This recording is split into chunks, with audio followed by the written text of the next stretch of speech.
भाई जो गुरु वचन पे डट गए, कट गए फंद 84 के, कट गए फंद 84 के, कट गए फंद 84। नारद मुनि निरताय रहे, दत्त गोरख से को सोचा है, बड़ी सैल अदम सुल्तान करी, सतगुरु तकिया टुक ऊंचा पे। अब देखो परमात्मा ने कितनी गजब की बात कह दी। जो भाई बहन वर्तमान में गुरु को हल्के में ले रहे हैं, बात बात पे मर्यादा तोड़ रहे हैं, अपने कोऑर्डिनेटरों के चक्करों में आ रहे हैं, आश्रमों में जाके मर्यादा तोड़ रहे हैं गुरु जी की गैर हाजिरी में। आदम सुल्तान, उसको तो सतगुरु मिला था, वो तो नकली भक्ति नहीं करता था, और उसके जैसी कुर्बानी, उसके जैसा त्याग आज आपका कोई भी कोऑर्डिनेटर नहीं कर सकता। वो आदम सुल्तान भी पार नहीं हुआ, वो आदम सुल्तान भी पार नहीं हुआ। आगे परमात्मा स्पष्ट कर रहे हैं, ध्यान से सुन लेना। धर्मराजा का ध्यान धरे, अधिकार बतावत है, दो लिखुआ चित्र गुप्त जाके, सतगुरु तकिया नहीं पावत। कितनी गजब की बात कहती है कि जटकुंडल आप ऊपर आसन है, सतगुरु की सैल सुनो भाई, जहां ध्रुव प्रहलाद नहीं पहुंचे, सुखदेव को नारद ना पाए। नारद ने मुस्काए रहे, दत्तात्रेय जी, दत्त गोरखनाथ से तुम इससे इनसे तो किसी को सूचा नहीं मांगते, बड़े प्रसिद्ध सिद्ध थे, और बड़ी सैल अदम सुल्तान करी, पर सतगुरु तकिया टुक पहुंचा है। सुल्तान अदम घर छोड़। अब सुनो ध्यान से, अब्राहिम सुल्तान के बारे में क्या बता रहे हैं परमात्मा। सुल्तान अदम जिसने घर त्याग दिया, राज त्याग दिया, और वो समाधि लगाता था, समाधि, और उसकी समाधि बहुत ऊंची ऊंची चली जाती थी। लेकिन क्या कह रहे हैं गुरुदेव कि सतगुरु के पास तो उनकी दया से ही पहुंचा जाएगा। उसकी समाधि बहुत ऊंची जाती थी, लेकिन सतगुरु के दरबार में तो परमात्मा की दया से ही पहुंचा जाएगा। यानी अभी तक अब्राहिम सुल्तान अदम भी सतगुरु के दरबार में नहीं पहुंच पाया। ध्यान से सुनो। क्या टुक पहुंचा है। सुल्तान अदम घर छोड़ के चला गया, भक्ति करने लगा, तो उसकी समाधि ऊपर बहुत दूर तक जाने लगी। लेकिन भगवान के घर तो परमात्मा की कृपा से ही जाया जाएगा। लेकिन भगवान के घर तो परमात्मा की दया से ही जाया जाएगा, यानी अभी तक वो नहीं जा पाया। फिर आज ये लाखों की संगत इन आश्रमों में जाकर गुरुदेव भगवान के परिवार के मनमाने आचरण का शिकार होकर, बात बात पर मर्यादा तोड़कर कैसे सतगुरु के दरबार में पहुंच जाएगी, जब अब्राहिम सुल्तान जैसी आत्मा को परमात्मा ने अभी तक पूर्ण मोक्ष नहीं दिया। क्या कह रहे हैं, सतगुरु के दरबार में तो परमात्मा की दया से जाया जाएगा। करने लगा तो उसकी समाधि ऊपर बहुत दूर तक जाने लगी। लेकिन भगवान के घर तो परमात्मा की कृपा से ही जाया जाएगा। अब यहाँ बताते हैं, गरीब हिंदू हदीरे पूज ही, मुस्लिम पूजे गौर, दो दिन धोखे पड़े पापी कठिन करो। दोनों ही गलती कर रहे, गलत साधना कर रहे। गरीब हिंदू तो देवल बंधे, मुस्लिम बंधे मसीत, साई अंदर पहुंचा नहीं, यह चणी वरण की भीख। गरीब सट दो दोनों दिन की भली विभूति बात, मैं मेरी के कारण खाई जम की लात। गरीब सट दल दोनों दिन का, दिल में दोष न धार, सतगुरु का कोई एक है, जम का सब संसार।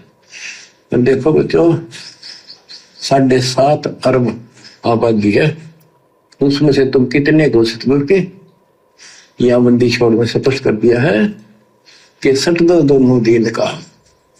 ये सट दर्शनी महात्मा, ये सारे मिला के हिंदू मुसलमान, इनका दिल में दोष ना धार। क्यों ये मानते क्यों नहीं, हमने दुख नहीं आवे क्यों मानते क्यों नहीं, ये समझते क्यों नहीं हमारे भाई बहन, तो इनकी क्या दुर्गति होगी। तो यह स्पष्ट कर दिया कि इनका ये दुख ना मानो तुम, ये सतगुरु का तो कोई एक आधा ही है, सब काल के सब संसार। अब सतगुरु का होने मात्र से भी बात नहीं बनेगी कि लो जी हमें तो गुरु जी ने कह दिया कि बच्चों तुम सतगुरु की शरण में आ गए, तुम कितने बच्चे हो सतगुरु के। सतगुरु का कोई एक है, काल के सब संसार। इस सतगुरु की शरण में आने के बाद भी कितने भगत भाई बहन हैं जो मदन पंथ में चले गए, कितने भाई बहन हैं जो भक्ति छोड़कर बरवाला कांड के बाद अपने घर बैठकर मनमानी पूजा करने लग गए, और कितने भगत भाई बहन हैं जिन्होंने सतलोक आश्रम मैनेजमेंट हरियाणा के कुकर्मों को देखकर भक्ति छोड़ दी। तो कहने को तो सतगुरु उनके लिए भी कह रहे थे कि सतगुरु का कोई एक है कि तुम कितने बच्चे हो जो मेरी शरण में आ गए। तो ये कहने मात्र से बात नहीं बनती, अंत तक भक्ति में रहना पड़ेगा, सतगुरु के चरणों में पड़े रहना पड़ेगा और मर्यादाओं में रहना पड़ेगा, तब जाकर परमात्मा उस आत्मा का बेड़ा पार करेगा। ये नहीं कि एक बार बस गुरुजी से नाम ले लिया, गले में गुरुजी का लॉकेट डाल लिया, हाथ में रक्षा सूत्र बांध लिया, कोई मिले उसको सत्साई बोल दिया और बाकी सारे उल्टे काम कर रहे हैं, सारे वही कुकर्म कर रहे हैं जो पहले किया करते थे, कोई कह दे उसी के चक्कर में आ जाएं। तो ऐसी आत्माएं सतगुरु की विशेष आत्मा नहीं होती, भले उनसे नाम भी क्यों ना ले लिया। तो यही कहावत वर्तमान में सतलोक आश्रम मैनेजमेंट हरियाणा और इन आश्रम वालों के पीछे लगी हुई लाखों की संगत के ऊपर चरितार्थ हो रही है।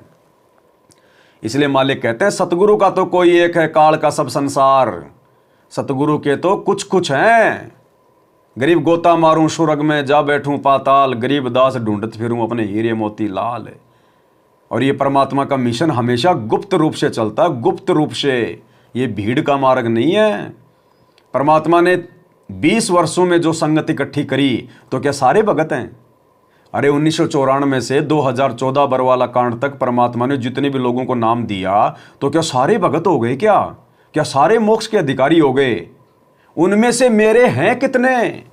सतगुरु ने यह देखने के लिए तो बरवाला कांड के बाद हिसार जेल में बैठने की लीला की है कि मैंने नाम दे दिया, भक्ति कर रहे हैं, सत्संग में आ रहे हैं, ज्योति पाठ भी करवा रहे हैं, लेकिन इनमें मेरे हैं कितने? नाम लेने से कोई भगत थोड़ी हो गया सतगुरु का। उन लाखों की संगत की छटनी करनी पड़ी फिर परमात्मा ने। नाम तो सबको दे रखा था, भगत तो सारे थे, फिर छटनी क्यों करी परमात्मा ने? क्योंकि भगतों में भी मेरी आत्मा कौन है, मोक्ष का अधिकारी कौन है, सच्चा भगत कौन है, उसकी भी सतगुरु ने परीक्षा ली 2014 बरवाला कांड के बाद। और जितने सतगुरु के थे वास्तव में, जिनके लिए सतगुरु आया है, जिनके लिए सतगुरु चारों युगों में दुखी होता है, भटकता है, काल से संघर्ष करता है, उन अपने विशेष हीरे मोती लाल को सतगुरु ने सात संगति रूपी एक संगठन खड़ा करके उसमें जोड़ दिया।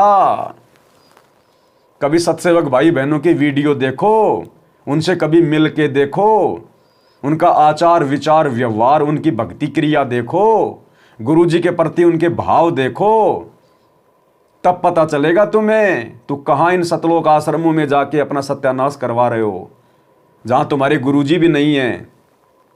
अरे गुरु हो तो चाहे लाख बार आश्रम में जाओ, लेकिन गुरुजी की गैर हाजिरी में क्यों भाई अपनी ज्योति पाठ और दान के नाम पे ऐसी तैसी करवा रहे हो? क्यों अपनी भक्ति का मर्यादा तोड़कर अपने कोऑर्डिनेटरों के बहकावे में आकर पीले पर्चों को गुरुजी का आदेश मानकर क्यों अपनी भक्ति का सत्यानाश कर रहे हो? इसलिए सतगुरु का मार्ग हमेशा गुप्त रूप से चलता है। काल भी धोखे में रहता है। जब संगति धोखे में, काल तो बहुत दूर बैठा है, छोड़ दो उसकी बात, तो वो तो 21वें ब्रह्मांड में है। हमारे खुद के 90% भाई बहन जो सतलोक आश्रमों में जा रहे हैं, इन्हीं को समझ में नहीं आ रहा कि सात संगति क्या है। यही विश्वास नहीं कर पा रहे कि ये सतगुरु का 13वां यथार्थ कबीर पंथ है, सात संगति सतगुरु का ट्रेनिंग सेंटर है, असली मार्ग है। हमारे आसपास रहने वाले भगत भाई बहनों की बुद्धि ऑफ है, तो काल को कैसे पता चलेगा कि सतगुरु रामपाल जी ने कहां अपना गुप्त मिशन चला रखा है? तो भाई ये तो परमात्मा की अपनी मर्जी है, वो किन आत्माओं को अपने सत मिशन से जोड़ेगा। बाकी सतगुरु भीड़ का ग्राहक नहीं है। हीरे मोती माणक बरसे ये जग चुगता ढेल रे। तो इन आश्रमों में तो संगत केवल कंकर पत्थर इकट्ठा कर रही है, ढेल चुग रही है। 2 पैसा दे के खुद ही लड्डू जलेबी खा के आ जाती है, और वो पैसा भी फिर उनके कर्म फोड़ता है जब गुरुजी का परिवार और कोऑर्डिनेटर उस पैसे का दुरुपयोग कर। भाई जो गुरु वचन पे डट गे, कट गे फंद 84 के, कट गए फंद 84 के, कट गए फंद 84 के। भाई जो गुरु बचन पे डट गए, कट गए फंद 84 के, कट गए फंद 84 के, कट गए फंद 84 के। भाई जो गुरु बचन पे डट गए,